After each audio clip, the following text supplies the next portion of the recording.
So ayun mga kamet, magluluto po tayo ngayon ng affordable na recipe gamit ang corned beef. Let's go! So here we go mga kamet, magigisa lang po tayo ng bawang. Madali lang po itong lutuin guys. Mas madali pa to sa easy. Alam kong kayang-kaya mo to. So pagkatapos natin lutuin guys, sunod naman yung sibuyas. So advice ko lang po mga kamet, pag magluluto kayo ng corned beef is mas mabuti po pag maraming sibuyas. Mas magiging malasa po ang inyong corned beef promises. At the same time mga kamet, alam nyo ba na ang sibuyas ay isang antioxidant na maganda sa ating katawan? Totoo yan guys, kahit i-research mo. Pagkatapos nga gasahin ang bawang at sibuyas at nilagay ko na po yung corned beef. Pagkatapos nun ay nilagay ko po yung sili. Halu-haluin lang po natin hanggang po sa magisa ng maigi. So pagkatapos nga ng gisaan, yung gulay aking inilagay. Ang gamit ay sitaw at talong. Siguradong yung lasa sa corned beef babagay. Haluin lang ng mabuti para yung sangkap magsama-sama. At pag nanonood ka pa rin hanggang ngayon, ay siguradong pinag-iisipan mo na baka bukas gagawin mo na.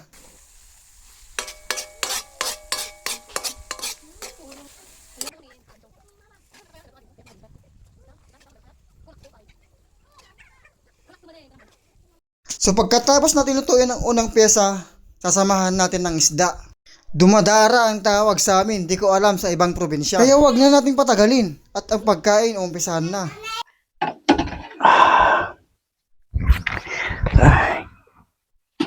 Kain na po tayo mga kamet, let's pray. Let's pray, amen.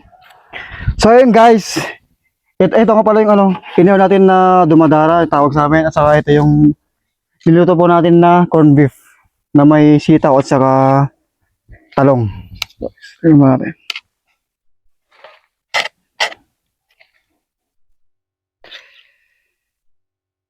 Grabe guys, nagmamantika oh.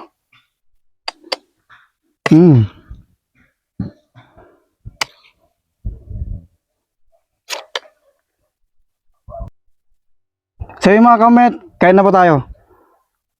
Ano po natin tong dumadara. Wow, ganda na pagkakaihaw guys oh. Tama lang.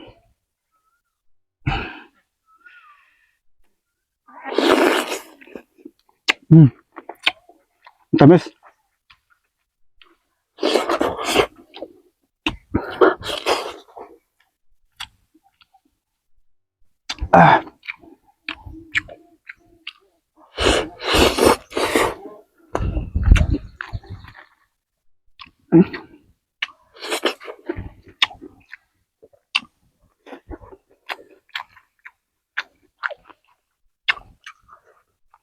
Grabe. Gumasa mga kamat. Ah.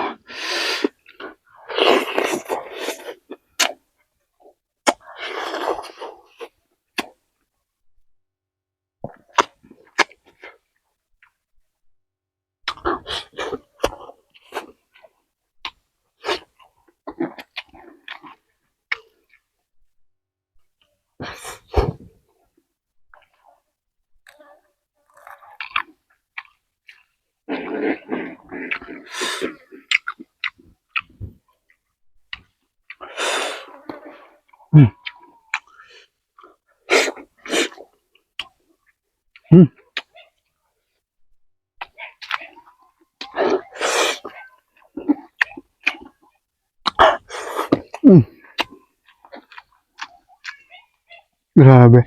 Ang sarap ng corned beef.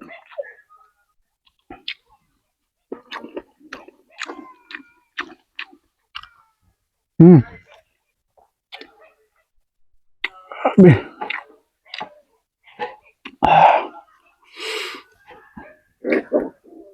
Ito lang.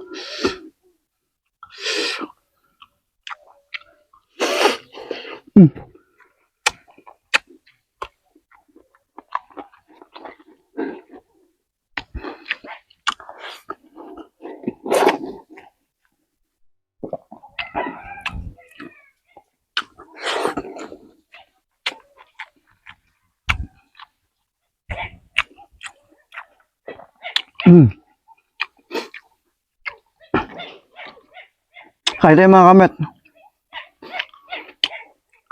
Ang sarap talaga kumain ng isda. Lalo pag minsan-minsan tayo makatikim.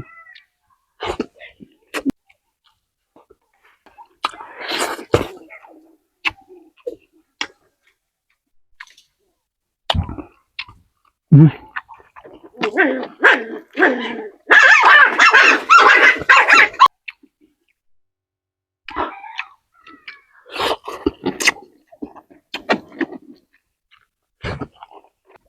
Ang sarap ng ano guys, ng lasa ng corned beef.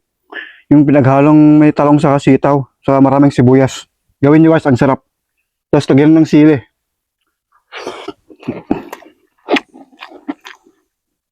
Ah.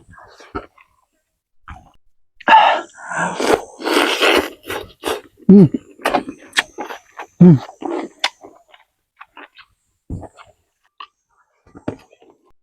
Para sa akin guys, lahat ng mga mukbang videos ko na ginawa ko, ito yung pinakamasarap. Hindi ko alam kung bakit, baka dahil dito sa isda guys.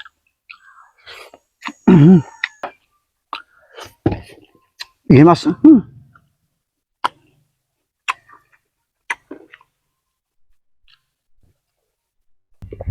Hmm.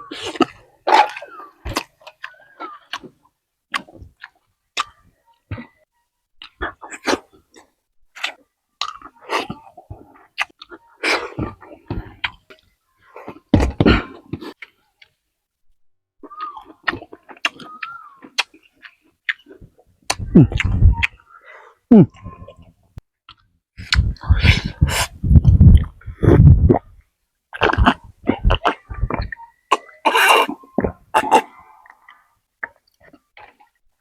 Ah, thank you mga kamet.